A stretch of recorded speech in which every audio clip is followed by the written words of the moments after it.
This is a clear representation of what happens when you do not pay your property tax. You got these $500,000 properties going to auction, starting bid at $2,000. South Carolina has a short 1-year redemption period. So after that 1-year redemption period, you can start a quiet title, you can own that property. Plus, South Carolina has over-the-counter properties. So that means that you don't have to go to an auction every single time. Call the county and see if they have any properties that did not sell at auction, and you can go straight to the county and purchase them. Good luck, you got it.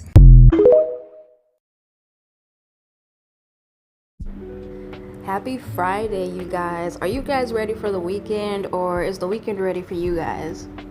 Because some of you guys work on the weekends and some of you guys have it off. Either way, I am happy that you're here to get some of this good content.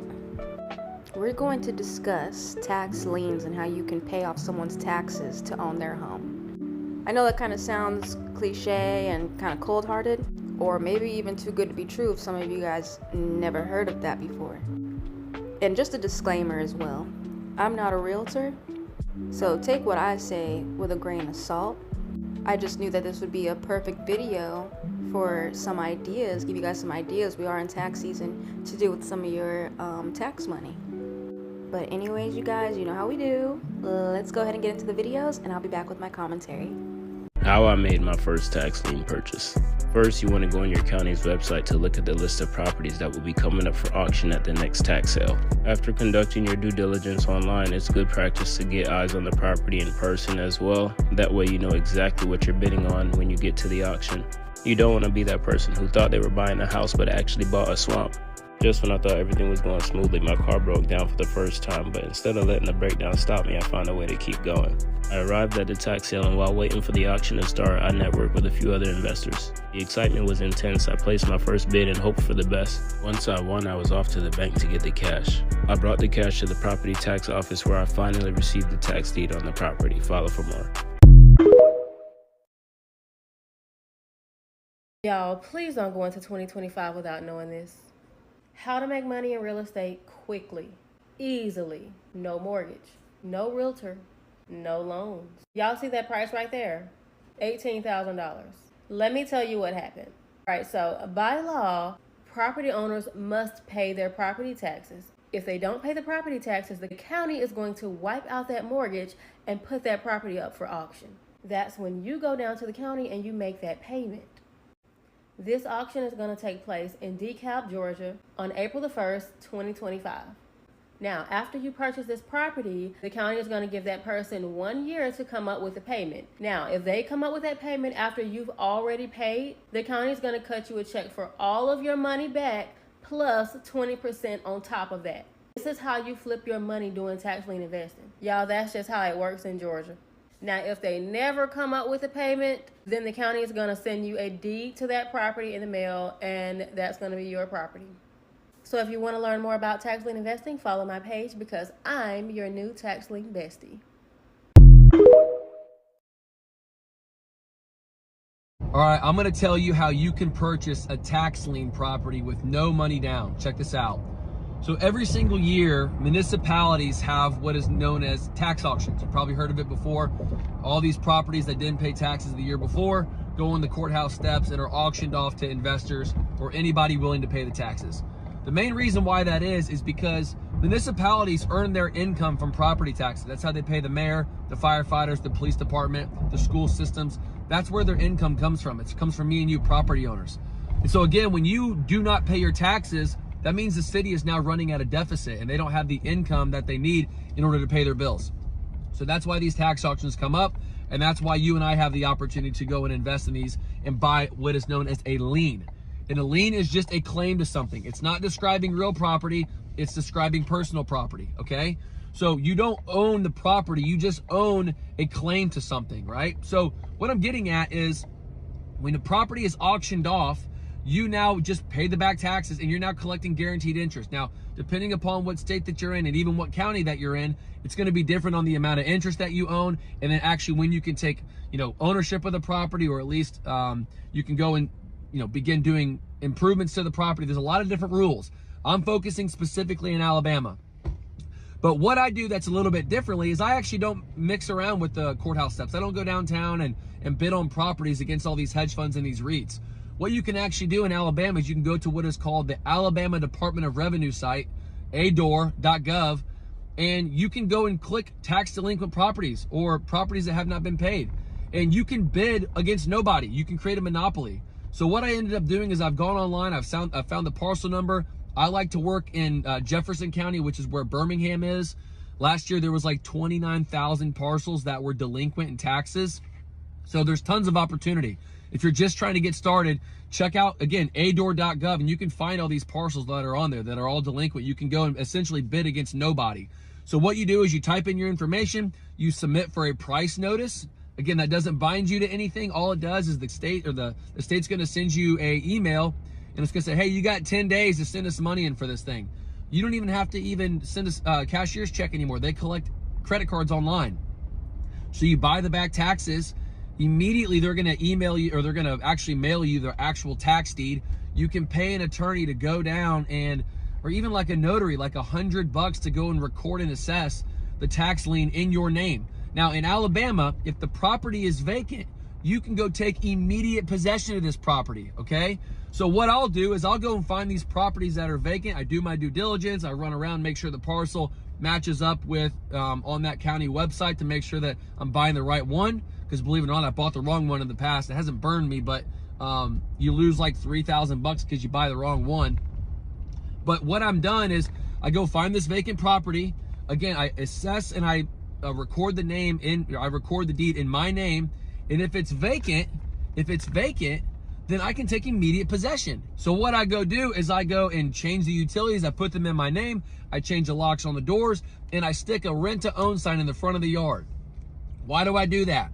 Because now I'm going to get 30 calls in the very first day. And, oh, not to mention too, you clean everything out and you mow and edge the yard. I'm talking edge because it looks like actually somebody cares and someone's living there and wants to, rent it out.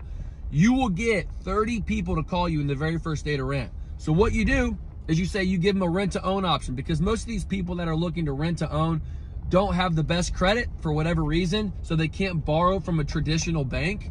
So what you do is you offer them the ability to rent to own from you. So they have what is called a lease option. It's two separate documents. You got a lease, and they can purchase that option for like $5,000, right? So what I'll do, again, let's say the back taxes that I bought were $4,000, and to clean everything up, mow, edge, everything was $1,000. I go and get $5,000 non-refundable down payment from my tenant. Now again, I paid $5,000, I made $5,000. I'm in this deal for zero money now.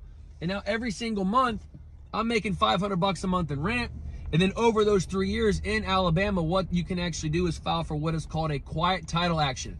And quiet title, distilled down as simply as I can say, is it's basically going in front of the judge. The judge says, speak now, forever hold your peace. If you've got claim to this property, speak up and say it right now. But remember, that property was sold to the state like years ago. So nobody's going to show up. The judge will stamp what's called a warranty deed on that property, meaning that he wipes away all the liens, all the issues, and all the clouds that were on the title. And now you've got first position claim. You own the property now. It's no longer a lien. It's actual ownership.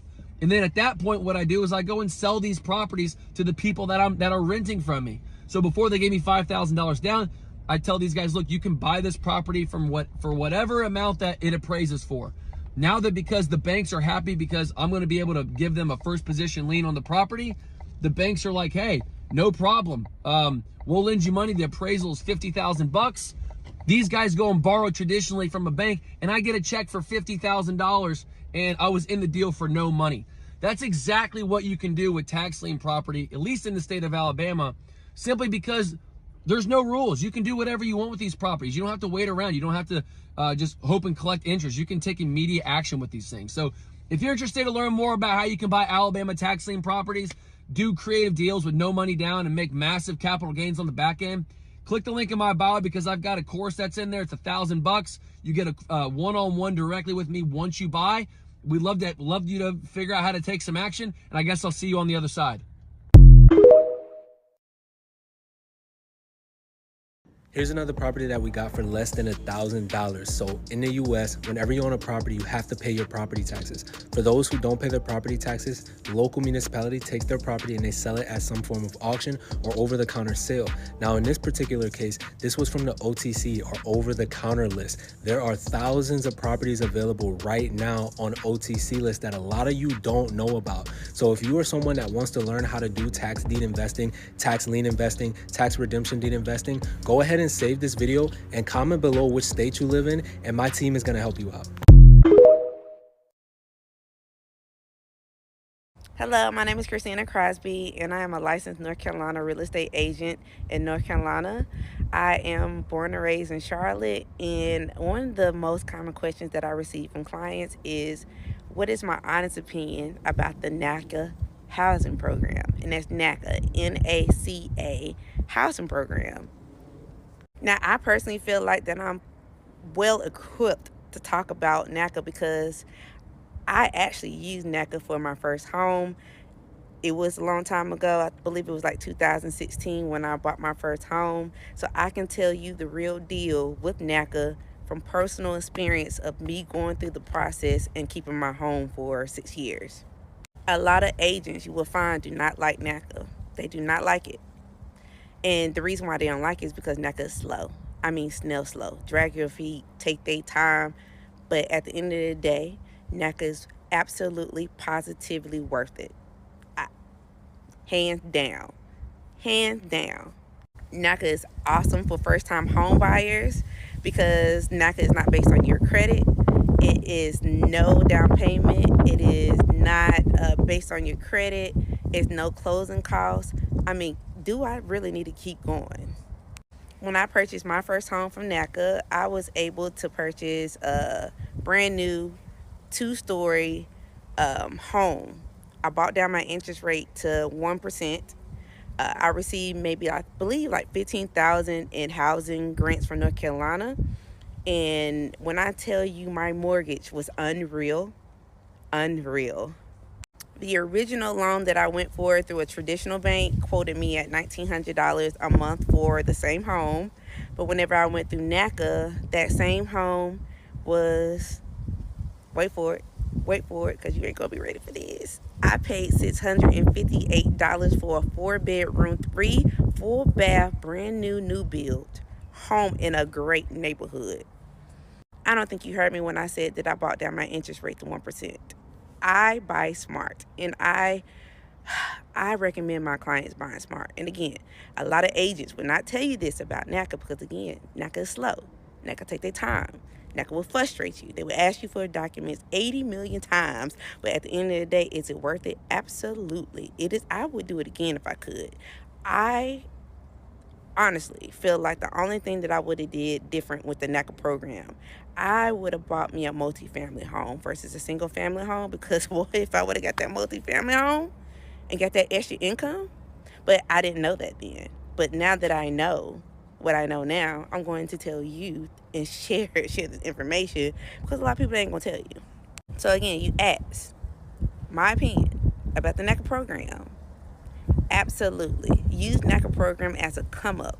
If you use this NACA program, stay in your home 6 to 10 years, right?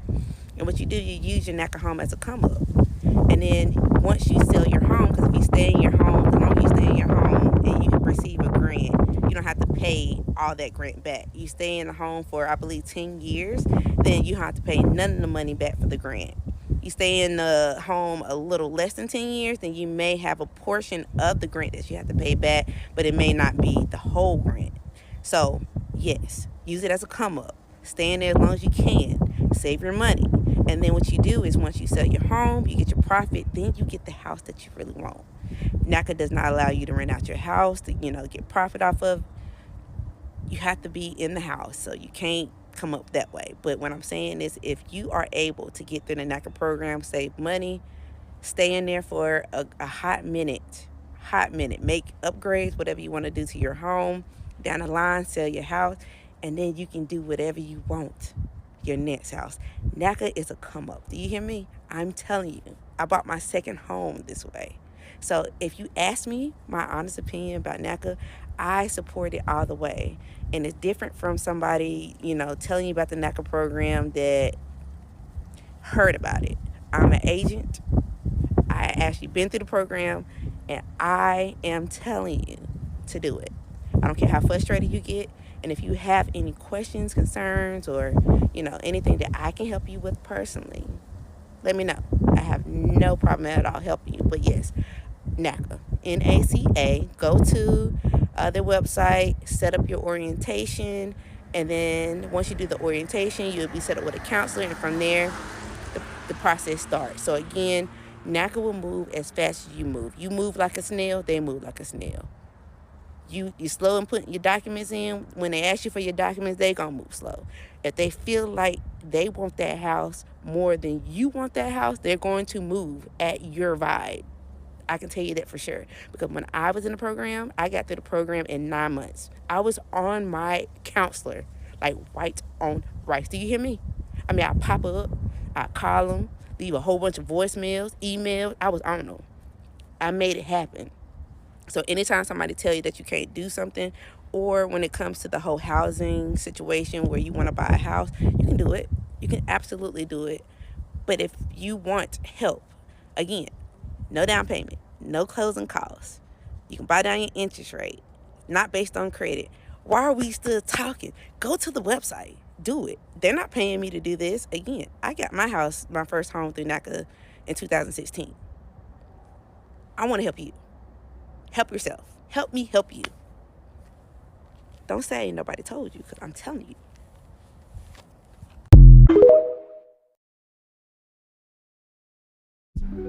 All right, if you're still here with me at the end, thank you so much.